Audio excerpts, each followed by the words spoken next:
Halo semuanya, selamat datang kembali di tutorial terkantor Simply Innovation, tempat kita belajar seputar dunia IT secara teknis, praktis, dan mulai dari nol.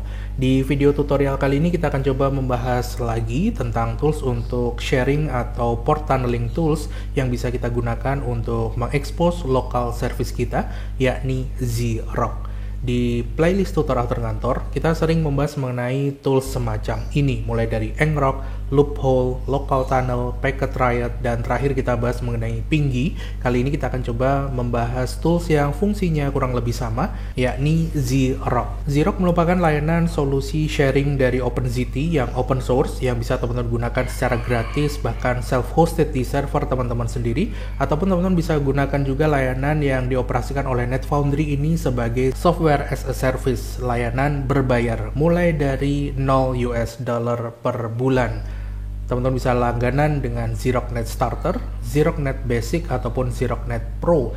Di tutorial kali ini kita akan coba gunakan yang gratis, yakni ZrockNet Starter, dengan biaya hanya $0 per bulan. Namun tentunya terbatas ya, kita akan diberikan kuota harian 5 GB dengan dua environment. Environment ini bisa dibilang seperti hardware, device, atau server, dan 5 total share. Nah, share yang dimaksud di sini bisa berupa service lokal, ataupun bisa juga berupa directory, folder, beserta file yang akan kita share secara public ataupun private. Di Zrock kita akan mendapatkan dua layanan utama, private sharing dan juga public sharing. Selengkapnya mengenai Zrock, teman-teman bisa cek official documentation-nya di official website zrock.io. So, tanpa panjang lebar lagi, mari kita mulai. Pertama kita akan coba download dan install Zrock ke lokal device kita, PC ataupun laptop. Silahkan kunjungi official website-nya di zrock.io. Kemudian kita masuk ke halaman download untuk menuju ke halaman panduan instalasinya. Di sini tersedia binary executable file dan juga package untuk operating system Windows, Mac OS, ataupun Linux. Silakan teman-teman download untuk executable file ataupun package yang sesuai dengan operating system yang teman-teman pergunakan. Di sini saya menggunakan Windows ya, jadi saya tinggal klik tombol untuk download Windows, Zrock Windows. Kita akan mendapatkan filenya dan tinggal diekstrak, dan kita akan mendapatkan executable filenya. Begitu juga dengan macOS dan juga Linux. Silahkan di-download dan di-install. Instalasinya sangat sederhana, jadi saya tinggal skip ya, dan saya akan langsung praktek bagaimana cara menggunakan Zrock. Setelah teman-teman download dan install, saya akan buka terminal untuk cek terlebih dahulu Zrock yang sudah terinstall. So, saya tinggal eksekusi command Zrock version. Versi terupdate ketika video ini dibuat adalah versi 0.4.45 ya, sementara yang saya gunakan, yang saya install adalah versi 0.4.41. Oke, pastikan Zrock sudah bisa teman-teman eksekusi via terminal, dan kita akan coba lanjut bagaimana cara memanfaatkan Zrock untuk melakukan public sharing ataupun private sharing. Sebelum kita manfaatkan fitur expose ataupun sharing dari Zrock, pertama kita harus aktifkan environment Zrock terlebih dahulu. Tapi sebelumnya tentu saja kita harus memiliki account Zrock karena kita menggunakan ZrockNet Plan Basic ya. Jadi kita akan memanfaatkan Zrock sebagai software as a service yang gratis. Caranya, pertama tinggal masuk ke halaman account. Nah, teman-teman klik menu account yang ada di dokumentasi website zrock.io. Kita akan diarahkan ke halaman my.zrock.io, di mana silakan teman-teman bisa sign up untuk mendaftar atau registrasi ya account email teman-teman disertai dengan password credentialnya. Di sini saya sudah punya account, jadi saya tinggal masuk login ya atau sign in. Klik sign in. Nah, kalau teman-teman sudah sign up dan sudah memiliki account, teman-teman akan diarahkan ke halaman My Zrock Dashboard, di mana di sini ada 4 menu utama, yaitu yang pertama dashboard utamanya. Di sini berisi tentang bagaimana usage atau penggunaan dari Zrock yang teman-teman pergunakan, total share-nya ada berapa transaksi, jumlah datanya dalam gigabyte yang terkirim ataupun yang diterima, termasuk di situ ada link menuju Zrock documentation dan juga subscription plan, dimana di sini saya menggunakan ZrockNet Starter ya, yang gratis. Teman-teman bisa upgrade lewat menu selanjutnya. Menu kedua di sini adalah menu billing overview. Teman-teman bisa lihat overview account teman-teman ya, plan yang akan teman-teman pergunakan, dan juga mengatur subscription ke Zrock. Selanjutnya ada setting. untuk mengatur Xerox credential, yaitu account email yang terhubung ke Xerox, dan yang keempat adalah yang penting, yaitu menuju api.xerox.io, di mana di sini kita bisa memonitor account yang terhubung dengan Xerox, environment, dan juga share yang sedang aktif ke environment tertentu di account kita. Di halaman ini teman-teman bisa lihat di sebelah kiri, di situ ada satu buah visualisasi gambar kotak gitu ya, kita sebut saja sebagai node, di mana node ini melambangkan sebagai account yang aktif. Di sini adalah email saya, yaitu lintangwisesa@ymail.com. Nah, di sini kita bisa zoom in, zoom out, dan juga bisa drag and drop ya. Teman-teman bisa geser-geser seperti ini. Di sini nanti akan tampil ya visualisasi berupa graph, account yang aktif, kemudian environment yang terhubung dengan account tersebut, dan share yang terhubung dengan environment dari account tersebut. Oke ya. Nah, next stepnya adalah kita akan coba aktivasi environment. Setelah environment aktif, baru kita bisa melakukan sharing dengan Xerox. Oke. Nah, langkah untuk melakukan aktivasi environment, caranya cukup sederhana. Kita tinggal create account token dan kita eksekusi komen untuk aktivasi environment di account kita. Oke ya, caranya cukup sederhana. Environment ini bisa teman-teman bayangkan sebagai hardware ya, sebagai device, atau dalam tutorial kali ini ya laptop atau PC teman-teman ya. Dimana laptop saya nanti ketika sudah aktif sebagai environment di Xerox, maka saya bisa melakukan sharing dari folder-folder yang ada di dalamnya ataupun service yang running di dalamnya. Oke, nah untuk aktivasinya teman-teman bisa masuk ke menu detail. Di sini ada email dan ada account token. Nah, account token inilah yang bisa kita manfaatkan untuk aktivasi environment atau mengaktifkan laptop device kita ya. Karena nanti by default nama environment itu adalah nama shell yang kita pergunakan di laptop kita, username dari laptop atau PC kita. Oke, di sini ada token. Saya open aja nggak masalah ya, karena nanti di action teman-teman juga bisa regenerate account token. Nah, jadi account token saya di sini terekspos, no problem. Nanti akan saya regenerate ulang ya. Nah, di sini juga ada metrik untuk melihat ya bagaimana statistik data diterima ataupun data terkirim dari service yang kita share. Oke, kalau sudah cara mengaktifkan environment-nya seperti apa, teman-teman bisa klik di bagian nama email di bagian pojok kanan ini. Dan di sini ada enable your environment dan akan muncul komennya seperti ini. Nah, jadi hanya Xerox, enable, kemudian disertai dengan account token. Kita copy dan kita coba eksekusi di terminal teman-teman ya. Nah, saya akan taruh view-nya split seperti ini supaya teman-teman juga bisa lihat apa yang terjadi pada visualisasi environment di api.xerox.io.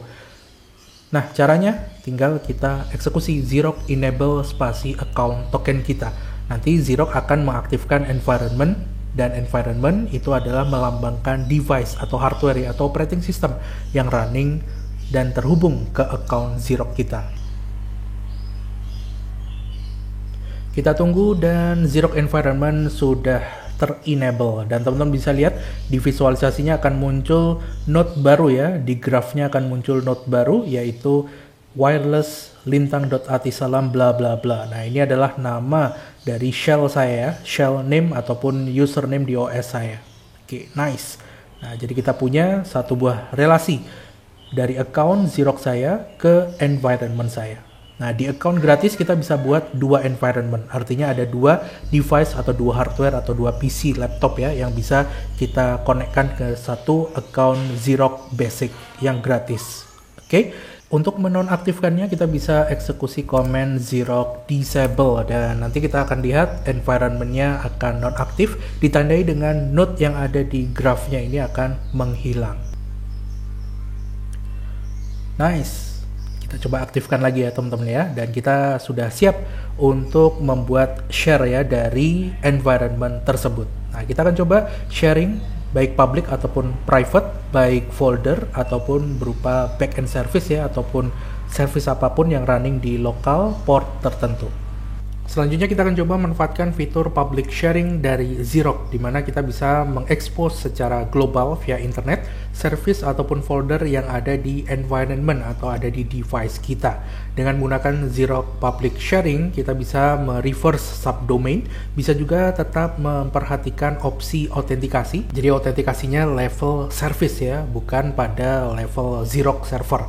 Servernya sih tetap bisa diakses secara publik, namun untuk service-nya sendiri bisa kita tambahkan autentikasi fitur. Adapun untuk fitur autentikasi dari Xerox, kita bisa manfaatkan nanti private sharing. Oke, langkah pertama saya akan coba terlebih dahulu public sharing sebuah folder yang ada di device saya ya, atau environment saya. So saya akan lihat terlebir dahulu dir untuk melihat folder mana yang kira-kira akan saya share ya. Nah, di sini ada folder videos. Nah, coba kita masuk ke videos dan kita cek ya isinya apa saja. Oke. Ternyata cuma ada 3 file ya. Di sini ada satu buah file MP3 audio, ada TXT ya, ini cuma teks biasa, dan ada satu buah video MP4. Oke, saya akan coba expose folder ini ya. Nah, saya kembali ke root dulu dan saya akan coba open terminal baru. Oke. Mungkin pakai CMD juga ya. Nah, command prompt aja biar sama, dan kita aktifkan fitur public sharing. Caranya kita tinggal eksekusi Xerox, kemudian Xerox share ya, Xerox share secara public, dash backend mode, kita tambahkan web supaya file-filenya nanti bisa tampil di browser, kemudian foldernya videos. Nah, teman-teman juga bisa tambahkan path ya, path menuju folder atau directory yang akan teman-teman share, ataupun file juga bisa, hanya satu file pun juga bisa. Oke, kita langsung eksekusi dan kita tunggu. Teman-teman juga perhatikan graph yang ada di api.xerox.io sebelah kiri ya, nanti akan muncul node baru yang melambangkan share di environment yang terhubung dengan account saya. Nah, teman-teman bisa lihat di situ grafnya ada perubahan ya, ada satu buah node videos di mana dia terhubung ke environment saya, wireless bla bla bla, dan wireless terhubung ke account saya. Nah, ini yang disebut sebagai share ya, environment yang memiliki satu buah share videos. Nah, teman-teman bisa klik node-nya untuk melihat detail mengenai share video tersebut. Nice, di sini juga teman-teman bisa lihat front end endpoint untuk mengaksesnya ya, mengakses directory ataupun share videos tersebut ada di sini, https uv bla bla bla bla bla .share.xerox.io. Nah, kita coba klik ya untuk akses, dan teman-teman bisa lihat di sini ada autentikasi terlebih dahulu. Kita bisa langsung visit share untuk melihat isi dari folder yang saya share. Nah, ini adalah isi dari folder yang tadi saya share ya, folder videos, ada satu MP3, ada satu TXT ya, dan ada satu video. Nah, kita coba double klik pada hello.txt dan teman-teman bisa lihat di sini hello world. Nah, ini cuma teks biasa ya. Nice. Kita juga bisa lihat ada MP3. Kalau saya double klik, nah dia bisa play ya. Oke, nice. Dia bisa play ini. Kemudian begitu juga dengan videonya. Nah, ini ada video. Ini video presentasi lama teman-teman ya.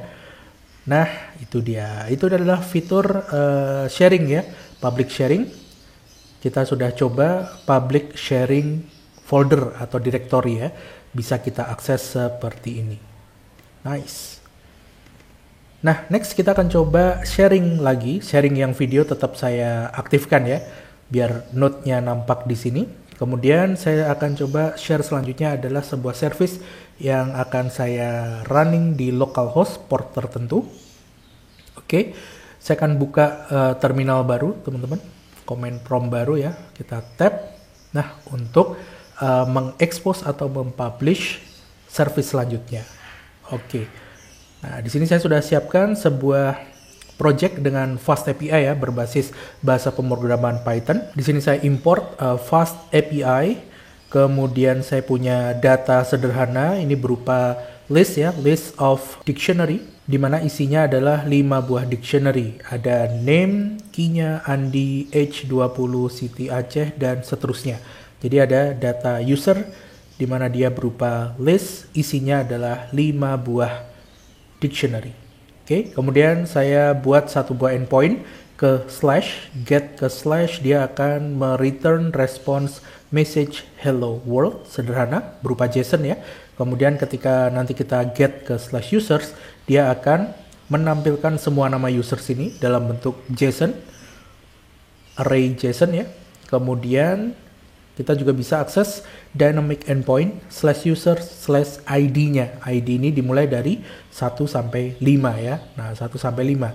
1 itu nanti akan mereturn Andi dari Aceh, dan 5 akan mereturn Eno dari Nrekang. Oke, langsung aja kita coba running service ini. Saya akan coba pakai UVcorn ya, UVcorn untuk merunning service dari Fast API. So, saya bisa eksekusi UVcorn app, nama filenya app, kemudian hostnya ada di mana, di localhost, dan saya akan jalankan di port misalnya 1234. Oke. Oh sorry, U-nya U biasa ya, UVcorn. Kita tunggu dan nice, dia sudah running di localhost 1234. Coba kita buka di browser ya. Nice, ini dia servicenya. Kita get ke slash, keluar JSON message hello world. Kita coba ke slash users. Nice, kita bisa dapat 5 user semuanya ya, berupa list ya atau array JSON. Nah, teman-teman bisa lihat di sini. Array of object. Ada name Andi, H20 dan seterusnya sampai Eno24 Nrekang. Kita juga bisa akses user dengan ID tertentu ke slash 1. Keluar nih, Andi. Oke. Kemudian kita coba slash 3, keluar, Caca H22 Cilegon, dan users misalnya 5. Nice.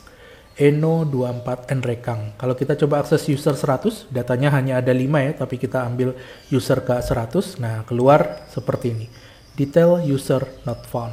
Sekarang kita akan coba expose dengan menggunakan Xerox ya. Saya kembali ke api.xerox.io dan saya tampilkan terminalnya, command prompt. Kita coba Xerox share public, kemudian dash backend mode. Nah, seperti ini. Kemudian pilih proxy ya, bukan web, tapi proxy untuk service semacam ini. Kemudian kita tulis alamat lokalnya, yaitu di localhost port 1234. Sesimpel ini. Kita coba eksekusi dan kita tunggu. Teman-teman bisa lihat nanti di bagian grafnya akan muncul node baru dan kita akan coba akses ya localhost 1234 secara publik via internet lewat Xerox. Nah, teman-teman bisa lihat ya. Nah, di terminal pun dia akan menampilkan URL yang di-generate oleh Xerox ya, tapi kurang jelas. Kita bisa lihat nanti di dashboardnya. Dan di sini teman-teman bisa lihat ada satu node baru, yaitu HTTP localhost 1234 yang terhubung ke environment saya yang sama. Oke, coba kita double klik untuk melihat detailnya dan teman-teman bisa lihat di sini ada front end endpoint-nya, di mana endpoint itulah yang di-generate oleh Xerox yang bisa kita akses dan kita share ke siapapun yang kira-kira akan mengakses service kita ya. Nah, di sini ada matriksnya, receive dan send datanya. Kita bisa langsung klik front end endpoint yang sudah di-generate oleh Xerox dan teman-teman bisa lihat. Nah, di sini kita langsung klik aja visit share-nya ya. Warning-nya supaya bisa terlewat dan teman-teman bisa lihat nih. Ini adalah service yang sama dengan yang running di lokal kita tadi. Nah, keluarnya message hello world. Coba kita akses ke slash users. Nice, kita juga dapat 5 users yang sudah kita definisikan ya di file Python tadi. Name Andi H20 Siti Aceh dan seterusnya. Di sini ada 5. Kita akses coba user ke 5, yaitu si Eno H24 Siti Nrekang. Kita coba akses users nomor 2. Nice, kita dapat Budi H21 Sitinya Bandung dan kita coba akses users ID 1 yaitu si Andi H20 Siti Aceh. Nice, so kita sudah bisa melakukan public sharing dengan menggunakan Xerox ya. Dengan menggunakan Xerox kita melakukan public sharing directory dan juga kita share service yang running di localhost. Selanjutnya kita akan coba memanfaatkan fitur private sharing dari Xerox, di mana secara teknis kita akan coba share service atau directory kita secara private. Kemudian Xerox akan mengenerate token yang disebut sebagai sharing token, di mana sharing token ini nanti akan diberikan kepada siapapun pihak-pihak yang berhak untuk mengakses service tersebut. Jadi ketika kita akan akses service tersebut, kita juga harus menyertakan sharing tokennya. Baru kita nanti akan diarahkan ke URL yang sudah diprotect oleh si Xerox, di mana nanti URL-nya adalah running di lokal. Nah ini menarik ya, cukup menarik. Bukan lagi public URL yang bisa kita akses via internet, tapi kita bisa akses di localhost port tertentu yang sudah di-generate oleh Xerox. Dengan sharing access token, kita bisa masuk dan melihat service tersebut. Oke, kita kembali ke api.xerox.io. Ini adalah dashboardnya. Status terkini kita punya satu account, satu environment dengan 2 buah share. Yang pertama share berupa file atau folder, yang kedua share berupa service. Dua-duanya public. Nah, sekarang saya akan tambahkan satu share lagi, di mana share ini berupa private ya, dan saya akan coba share private local service. Saya akan gunakan service yang sama, yang tadi sudah kita running ya, dengan menggunakan Fast API. Jadi saya akan coba running project yang sama ini ya, di port yang berbeda. Jadi saya bisa eksekusi UVcorn, kemudian app, filenya app.py, kemudian hostnya ada di localhost, kemudian saya akan taruh dia di port yang berbeda.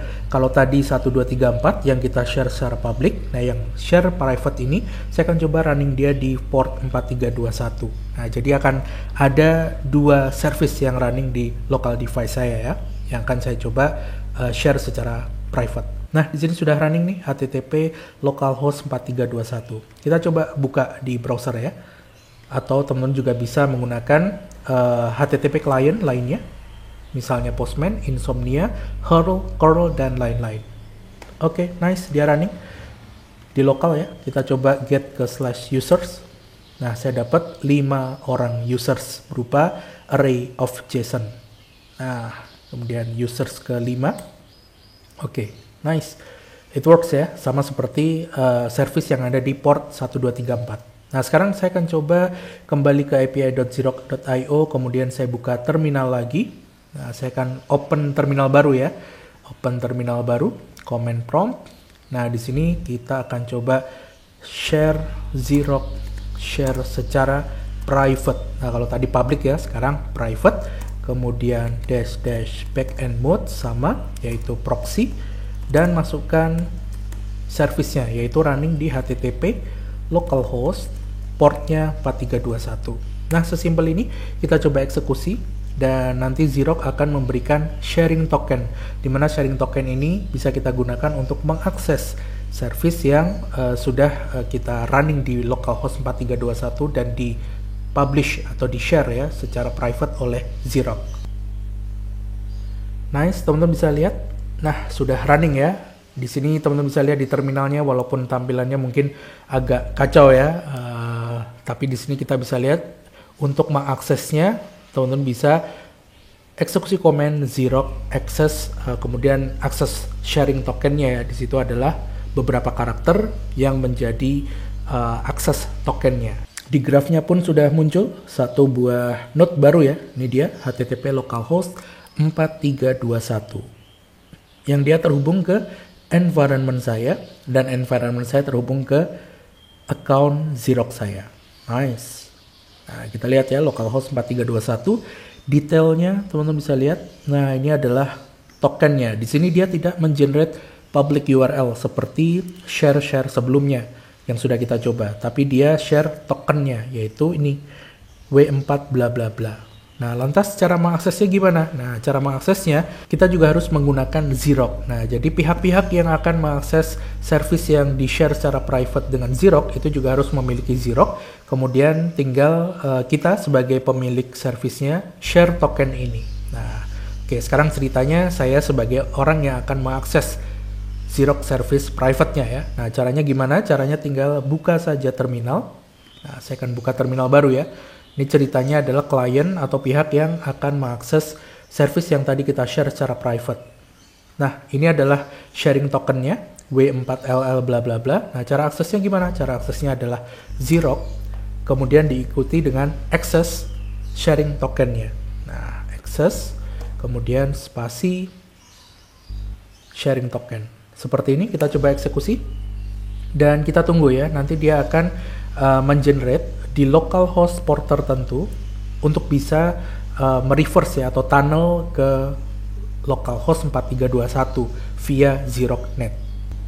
Oh, ternyata ada yang kurang, sorry. Seharusnya Xerox Access Private. Nah, seperti ini. Xerox Access Private, kemudian sharing tokennya. Nice, teman-teman bisa lihat. Nah, di sini akan muncul satu buah node baru. Kalau teman-teman kembali ke dashboardnya ya, tapi sebelumnya di terminal kita juga bisa lihat di sini ada HTTP 127.001.9191, di mana kalau kita akses dia akan merujuk ke sharing token yang terhubung dengan service yang sudah kita share secara private di Xerox. Oke ya, jadi nanti kita bisa akses di localhost 9191. Tapi sebelumnya kita lihat dulu node yang baru ada di api.xerox.io. Di sini kita coba double klik. Nice, teman-teman bisa lihat. Nah, ini tanpa nama seperti ini ya, namanya random seperti itu. Ini untuk menunjukkan bahwa ada klien yang sedang mengakses ini, yang bisa mengakses localhost 4321, yang sedang mengakses. Nah, oke ya. Saya kembali ke terminal, tadi disampaikan di sini localhost 9191. Kita coba buka di browser ya. Control klik dan kita lihat di sini. Nice, teman-teman bisa lihat. Jadi localhost 9191 akan mereverse ke service dari Xerox yang private. Karena kita punya sharing tokennya, dia akan redirect ke service saya di Xerox, di mana itu adalah service saya di localhost port 4321. Oke, bisa dipahami teman-teman ya. Nah, jadi dia tidak mengenerate private URL, tapi dia mengenerate sharing token, dan nanti dia akan generate di localhost port tertentu yang tidak terpakai, yang kosong, untuk bisa kita akses. Nah, seperti ini. Nice ya, menarik ya. User/5 misalnya. Oke, nah ini running di localhost 9191. Nah, hanya saja syaratnya klien atau pihak yang mau mengakses service yang di-share secara private via Xerox itu juga harus punya Xerox. Nah, itu aja sih mungkin constraint-nya ya. Jadi klien yang mau akses juga harus punya Xerox untuk mengakses service private Xerox. Nah, so itu dia teman-teman. Tutorial kita sudah mengenerate ya public sharing dan juga private sharing dengan menggunakan Xerox. Nah, untuk mematikan service-nya, kita tinggal matikan aja close terminalnya. Seperti ini. Kita lihat di grafnya. Nah, berkurang satu ya. Saya matikan satu lagi. Kita lihat. Nice, berkurang lagi. Saya matikan semuanya. Nah, tinggal tersisa ada account dan ada environment. Untuk mematikan environment, caranya adalah Xerox disable. Dan environment-nya hilang, tinggal account saya di sini. Nah, itu dia teman-teman. Demikian untuk episode tutor after ngantor kali ini. Kita sudah membahas mengenai Xerox, mulai dari download dan install Xerox yang sangat sederhana, tinggal ekstrak aja dan langsung teman-teman bisa eksekusi. Kemudian kita aktivasi environment, termasuk mematikan environment, dan juga melakukan public sharing terhadap suatu folder atau directory ataupun file via Xerox, melakukan sharing pada service yang running di localhost port tertentu, dan juga melakukan private sharing pada sebuah service. Private sharing juga bisa teman-teman lakukan pada file atau directory ataupun folder ya, sama caranya. Hanya saja mungkin tidak saya demonstrasikan kali ini, tapi caranya sama seperti public sharing. Terima kasih sudah menyimak, semoga bermanfaat dan sampai jumpa di tutor after ngantor berikutnya. Bye.